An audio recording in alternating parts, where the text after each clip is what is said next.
Bem, nós estamos de volta com o programa Ação Nacional. Nós estamos falando aqui sobre o sistema, o Poder Judiciário brasileiro. Estou aqui com o doutor Sérgio Valim.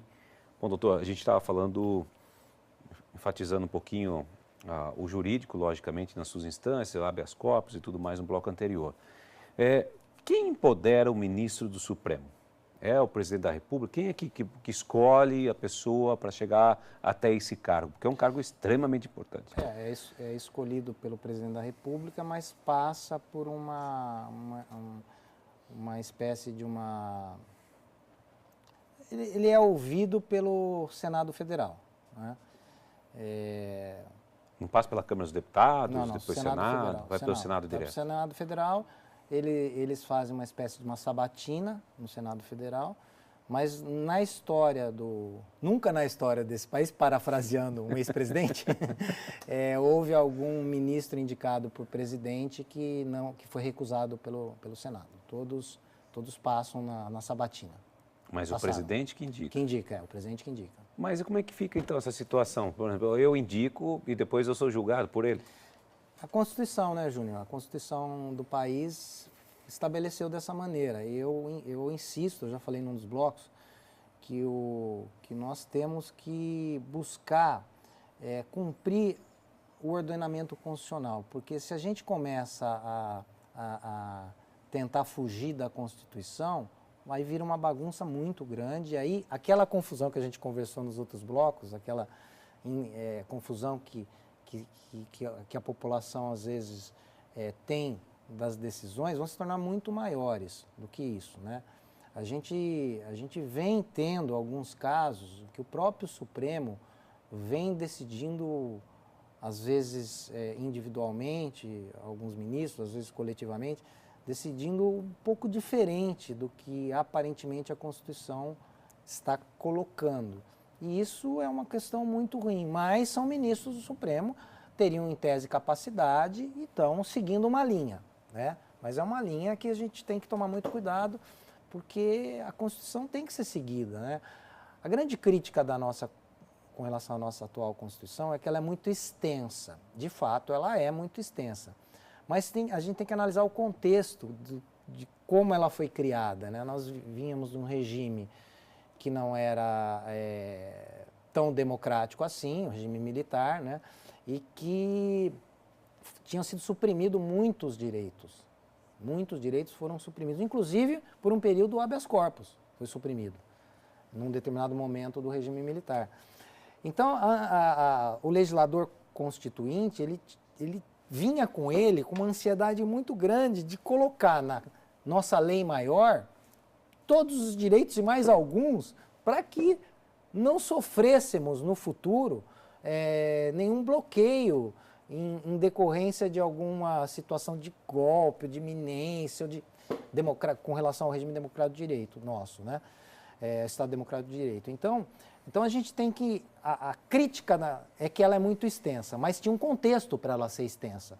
Muito provavelmente, nós teremos daqui a alguns anos uma reforma constitucional que vai, num novo contexto, já numa democracia já estabilizada como a nossa, provavelmente enxugar muita coisa do que existe hoje na Constituição. Os outros países são assim? É assim que funciona também? É o presidente da República que escolhe quem vai ser ministro? Alguns sim, outros não. Não existe uma regra com relação a isso, né? Mas a grande parte é o executivo, através do presidente da República, que escolhe. Mas você tem absoluta razão quando nós falamos de uma cultura que está hoje implantada no nosso país de trocas, né? De trocas na política, principalmente na política.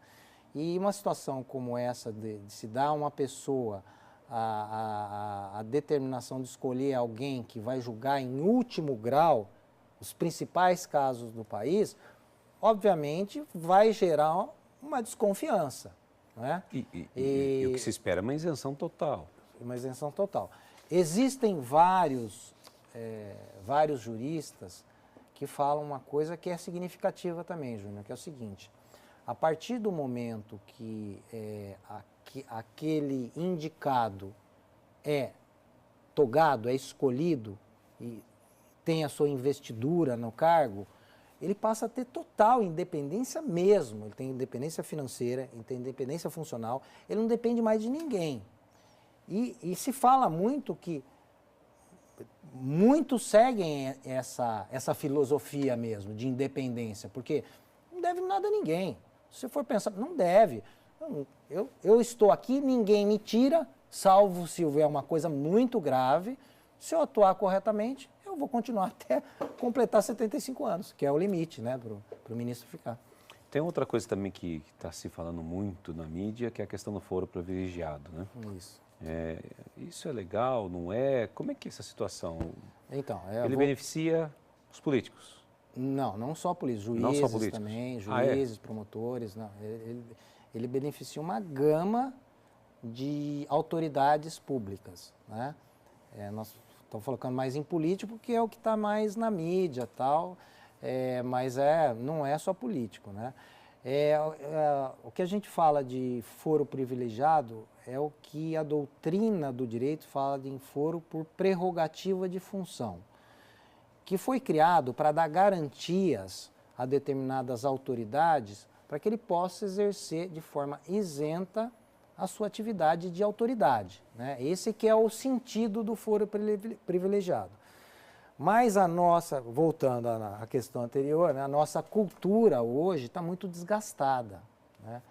A nossa cultura da troca de favores, a nossa cultura de estar em uma função para obter alguma vantagem, isso está gerando, vem gerando e vai gerar ainda muita desconfiança e muito protesto com relação a essa questão do foro privilegiado, ao ponto de que várias instituições, inclusive a própria OAB, mas algumas de magistrados também, estão indo também contra aquilo que, em tese, são garantias deles também. Eles mesmos estão... Porque está havendo um verdadeiro abuso. Porque as pessoas mas abuso em que sentido? Só para complementar. Se proteger, né? Exatamente. Abuso em que sentido? Em dois sentidos, na minha opinião.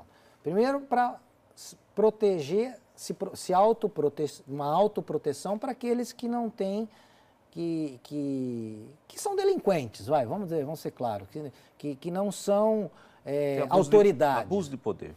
Que abusam do seu poder, entraram lá para cometer delinquência, crimes, etc. Tal. E a outra consequência é o seguinte, o foro privilegiado ou por prerrogativa de função, ele estabelece que alguns tribunais é que devem julgar aquela determinada autoridade. E esses tribunais não têm capacidade de julgar, não de capacidade intelectual, não tem número de pessoas suficientes para acolher aquele número gigantesco de processos que vem em decorrência dessa competência ampliada que foi dada para eles. Então, por exemplo, por que se alguém que não é honesto comemora o foro privilegiado? Porque sabe que o processo vai demorar tanto tempo que pode até ser que ele venha a prescrever aquele crime venha a prescrever. Nunca seja preso. E se ganha tempo. Né? Exatamente. Quanto tempo demorou o processo do Paulo Maluf? Vamos o deputado? Mais de 20 anos, muito mais. Agora que está sendo executado. Exatamente. Bom, doutor, só para a gente encerrar rapidinho, a gente vai acabar o programa. Dá para acreditar na justiça brasileira ainda?